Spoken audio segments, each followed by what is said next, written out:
Good afternoon and welcome to the 800 Credit Score Man Show. I am your host, Kevin King. He is I and I am him, the 800 Credit Score Man himself. And thank each and every one of you once again for coming in and listening to the 800 Credit Score Man Show every Saturday, 1:30 Central Standard Time, 2:30 on the East Coast, and 11:30 a.m. on the West Coast. Again, thank you guys for coming in and listening to the show. And right off top, so excited to share and to welcome in new listeners from Spotify.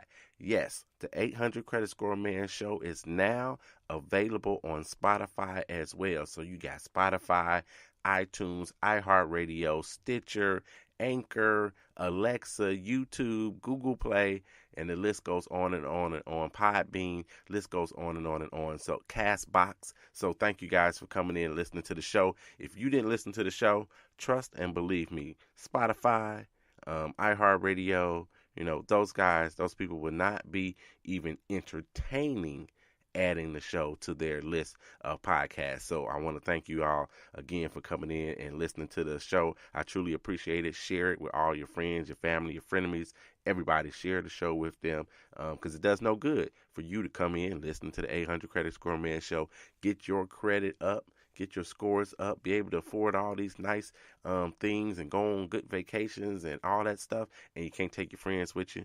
I mean, you ain't paying for them, but they can't afford to go because their credit is bad and whatnot. You can eliminate people coming to you, asking you to co-sign for them, borrowing money from you if you pull your whole village up with you. So give everybody a shout out. Let them know that the 800 Credit Score Man Show is on, and it's on every Saturday, 1:30 Central Standard Time. So look, today we're going to talk about where you are. We're going to evaluate and contrast and compare you to where you are amongst your peers. So we're going to talk about the older generation versus the younger generation, where those numbers sit, where they lie for them. And then, of course, we're going to give you some tips on where to start.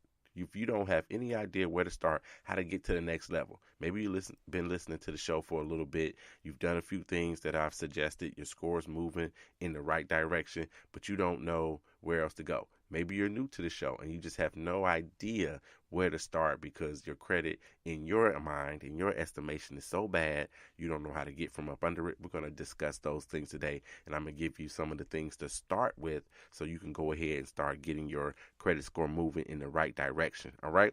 So look, here's the first thing I want to tell you guys.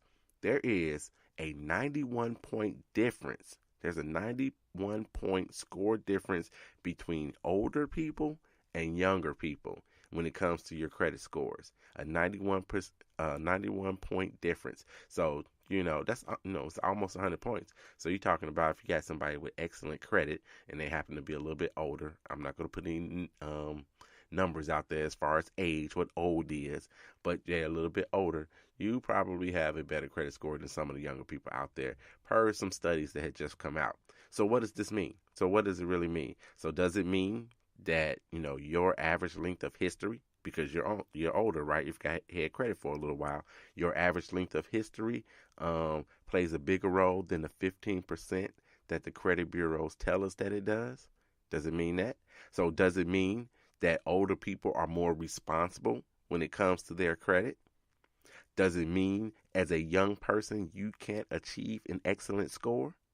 Now, I'm going to tell you right now, that last one, does it mean that a young person can't achieve an excellent score? That's not the case. It's absolutely not the case. I know several young people that just happen to listen to the 800 Credit Score Man Show, or they happen to be in the Credit Score Comeback Facebook group, but they are younger, in their 20s, early 20s, and they have excellent credit scores. They have excellent credit scores. My son, who is 21, will be 22 at the end of the year, has an excellent.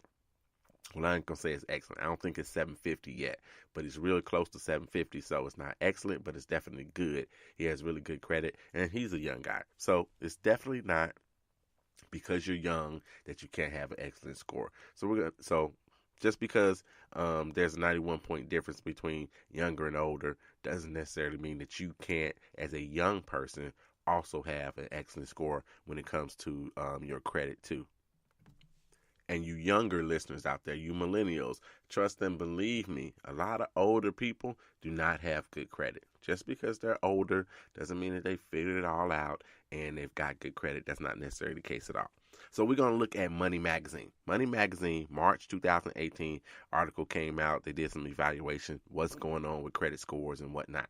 So what they found is that there's a new average credit score for everybody across the country, and that's 700.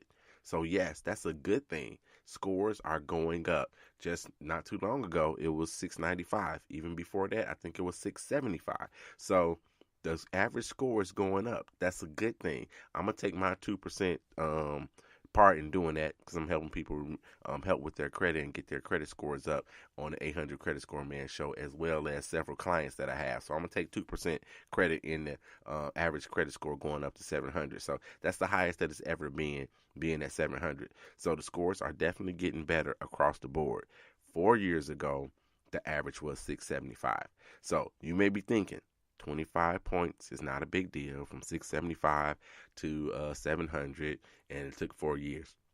It's not your particular case, So some people, it took them a lot longer to get to the 700. Some people, they're well over 700, and a lot of people are still below 700. But and after what we came through as a country, when it comes to the mortgage crisis and all of the unemployment and things that nature that happened, and we've come through that, is very telling, and it's a good sign that the credit scores are going up and they keep going up. Also, a large portion of this, in my opinion, comes from the credit bureaus and the attorney generals in the United States. They have been working on improving the evaluation of your credit and what happens with you. If you have medical bills, that doesn't necessarily mean that you won't make your payments. You have medical collections. So they've kind of taken that portion out for us a little bit. So they've done a lot of positive things over the last 2, 3, 4 years. And that means that the scores are getting better because they're doing a better job on evaluating people correctly when it comes to your credit score. So that is what it is. So not only did the collective improve the numbers, but it went from fair to good as well. So, you say 25 points isn't a big deal. That's the fair range if you are in the 650 to 700 or 650 to 699. You're in the fair range when it comes to your credit. When you hit that 700 mark, then you're in the good range. So as a collective, the entire country is in a good range when it comes to your credit. And that's definitely a good thing for you personally when it comes to your interest rates, what you're going to pay. So you're going to save some money. So also, per this article, again, it was from Money Magazine in March 2018. They're saying that the excellent range starts at 720. So that's good for you as well, if that's necessarily the case. Now, until FICO or Vantage Score comes to me or writes an article or makes a pressing about it's going to be 720, then we're going to stick with 750 as starting your excellent range. All right. So generally, historically speaking, 750 has been that number. However, depending on your institution, it could totally be different. Some mortgage lenders say that 740 is excellent for them. For some reason, places that finance, like recreational vehicles, ATVs, motorcycles, things of that nature, their excellent score seems to be lower than, say, the 750 or the 740. So it depends on the typical customer for that particular industry, where they are, where they set their threshold. Car dealers have a totally different threshold as well. So it just kind of depends on where you are, if you're going to be considered good, fair, excellent and whatnot. But generally speaking, 750 is where you want to be to hit that excellent range across the board. Don't matter where you go. If you got 750, you're going to be excellent. Won't matter at all. So if you go to a personal loan lender, I'm not going to call any names, but if you go to one of these places, that's what they do. They do personal loans. They might be the people that actually finance your furniture when you go to the furniture store, or finance it. If you go to the jewelry store, you go to one of these places, 700, you would be considered excellent because you are one of their better customers because you have that score. You're considered excellent. So for them, in their world, you're going to get the best rates, you're going to get the best service, all of those things because you have a 700, because you're better than most of what their customers are, because frankly, you're not their typical customer. You, with a person at 700, you can go elsewhere to get your personal loan. You don't have to go to a place like that to necessarily get your personal loan. And I talked about that a little bit last week when I talked about the lady that was kind of taken, if you will, by the payday loan place. So if you didn't hear that little story, go back. It's toward the end of the show. Go back and listen to last week's show about the lady that was kind of taken by the payday loan places. So if you've got a 700, you walk into one of those places, you probably one of the better customers in there. So this all ties into that mindset that I was talking about last week. That mindset, just because you think your score is lower doesn't mean you have to take what some of the lower rung places are going to give you. And I would consider payday lenders a lower rung place. So just because you got a lower score, don't start there. Start somewhere else. Start at the bank. Let the bank tell you no. Then go to the personal loan place and let them tell you no. If you don't have any choice and you're desperate and you don't have any food and your light's gonna get turned out, you're gonna get put out, and you gotta go to payday loan, then that's what you have to do.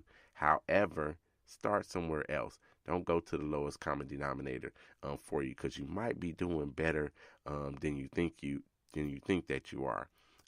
So you make sure that you heed to that. And just because you don't have a 759, you don't have an 800 score, doesn't mean that you got to be desperate and take whatever they have to give you. All right. So I'm going to get off that soapbox right quick. And so let's jump to this. Let me tell you more about where you sit, where you are in the country as well. In the Midwest has the best average credit scores by region. So you got Midwest, you got the Northeast, you got the South, you got the West. The Midwest has the best, and it's actually at 680. So 680 is the credit score, the average credit score in the Midwest, and it has the best. Now, since I'm based in the Midwest, I'm going to take my 2% yet again, my 2% credit on that, because I got a lot of people that are around the Illinois, Indiana, Michigan area. So I'm going to take some of that credit as well. So 680 is the average. The South is the worst. You hear me? The South has the worst credit scores. And I'm not even going to tell you what that score is, but they have the worst credit scores personally. So I'm going to just leave that. And I'm going to leave this right here. Blue states have better credit scores than red states. I'm going to leave that right there and let you guys argue over what's that about. Minnesota has the best in the nation. So Minnesota, which would be considered the Midwest, they have the best credit scores in the nation, and they're a little bit over 700 with their credit score. But they, as the state with the best and the highest credit score, is Minnesota. The worst is Mississippi. It's Mississippi. Come on, my people in Mississippi. I got a lot of family in Mississippi. You got to get those credit scores up.